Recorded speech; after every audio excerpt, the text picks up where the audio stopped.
کی زبان اگر عربی تھی تو ہم نے پیغمبر کو بھی عربی زبان دے کر بھیجا، تاکہ زبان کے فرق کی وجہ سے کہیں ایسا نہ ہو کہ قوم اللہ کے پیغام کو سمجھ ہی نہ سکے۔ مقصد وحید یہ تھا کہ وہ پیغمبر جا کر قوم کو اللہ کا پیغام سمجھائے، اور قوم کو سمجھ تب آئے گی جب قوم کی زبان کے اندر ان سے بات کی جائے گی۔ تو اس کا مطلب یہ ہے اللہ کریم نے یہ جو کتاب اتاری ہے یہ سمجھ کے لیے اتاری ہے بھائی۔ اصل جو اس کتاب کا مقصد ہے وہ کیا ہے؟ بولے نا، سمجھ۔ صرف پڑھنا مقصد نہیں ہے، اس کو سمجھنا مقصد ہے۔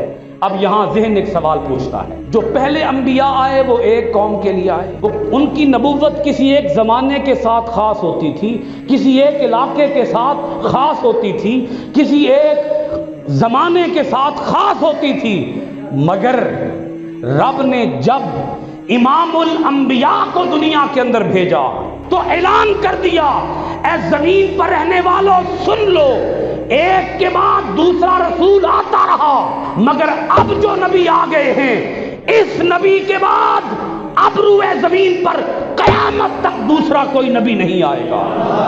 پھر یہ تو صرف عربی میں ہے، مختلف علاقوں کے، مختلف ملکوں کے، مختلف جگہوں کے لوگ ہوں گے، بھائی ان کی اپنی اپنی مادری، قومی، علاقائی، ملکی زبانیں ہوں گی، وہ تو نہیں سمجھ سکتے، یہ تو عربی میں ہے۔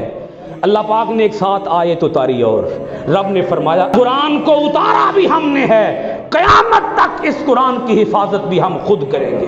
اس حفاظت کا ایک معنی یہ ہے، اے میرا حبیب قرآن ہم نے اتار دیا، اس کتاب کے مخاطبین اول عربی بولنے والے تھے، لہذا ہم نے اس کو عربی میں اتارا، مگر اے حبیب ہم اس کی حفاظت کریں گے۔ کیسے؟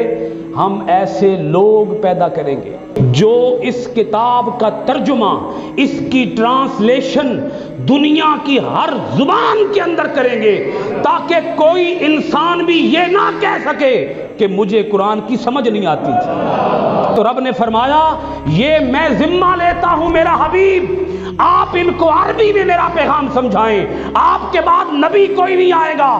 یہ واحد ایسی کتاب قرآن ہے جس کا ترجمہ دنیا کی ہر زبان میں ہو چکا ہے۔ دنیا کی کوئی ایسی زبان نہیں جس کے اندر اس کتاب مبین کا ترجمہ نہ ہوا ہو۔ دین کی بات پھیلانا صدقہ جاریہ ہے، ثواب کی نیت سے ویڈیو کو شیئر ضرور کیجیے۔